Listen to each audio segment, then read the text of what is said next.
ശബരിമലയിൽ ആചാരലംഘനത്തിന് നേതൃത്വം നൽകിയ പിണറായി വിജയൻ്റെ നേതൃത്വം നൽകുന്ന ആഗോള അയ്യപ്പ സംഗമം എന്ന് പറയുന്നത് അതൊരു അയ്യപ്പന്മാരല്ല, വിശ്വാസികളുടെ സംഗമമല്ല, അതൊരു കപട സംഗമമാണെന്നാണ് ഞങ്ങൾക്ക് ഈ അവസരത്തിൽ പറയാനുള്ളത്. ഒരു വിശ്വാസികളും ഇന്നതിൻ്റെ ഭാഗമായിട്ട് അതിൽ പങ്കെടുക്കുന്നില്ല.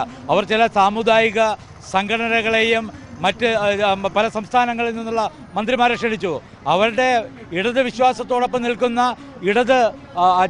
അവരുടെ ആ ഒരു രാഷ്ട്രീയത്തോടൊപ്പം നിൽക്കുന്ന തമിഴ്നാട്ടിൽ നിന്നുള്ള മന്ത്രിമാർ മാത്രമാണ് ഇന്ന് പങ്കെടുക്കുന്നത്. യഥാർത്ഥ ഭക്തന്മാരെത്തുന്ന ആന്ധ്രയിൽ നിന്നോ കർണാടകത്തിൽ നിന്നോ അതുപോലെ തന്നെ മഹാരാഷ്ട്രയിൽ നിന്നോ അവിടെ നിന്നൊരു പ്രതിനിധികളോ മന്ത്രിമാരോ പങ്കെടുക്കുന്നില്ല.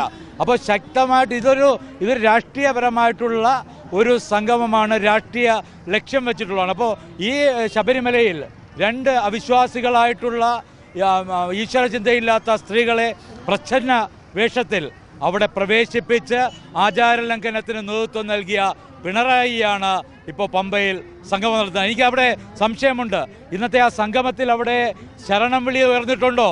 സംശയമുണ്ട്. പിണറായി വിജയൻ ഇന്നലെ വൈകിട്ട് പമ്പയിലെത്തി. അദ്ദേഹം യഥാർത്ഥ അയ്യപ്പ സംഗമമാണ് നടത്തുന്നതെങ്കിൽ അദ്ദേഹം ആ പമ്പയിൽ കുളിച്ച് എന്തുകൊണ്ട് ഇന്ന് രാവിലെ ശ്രീ അയ്യപ്പനെ ദർശിച്ച ശേഷം ഈ അയ്യപ്പ സംഗമത്തിന് തിരികൊളുത്തിയില്ല? അപ്പോൾ ഇത് വെറും രാഷ്ട്രീയ പ്രേരിതമാണ്.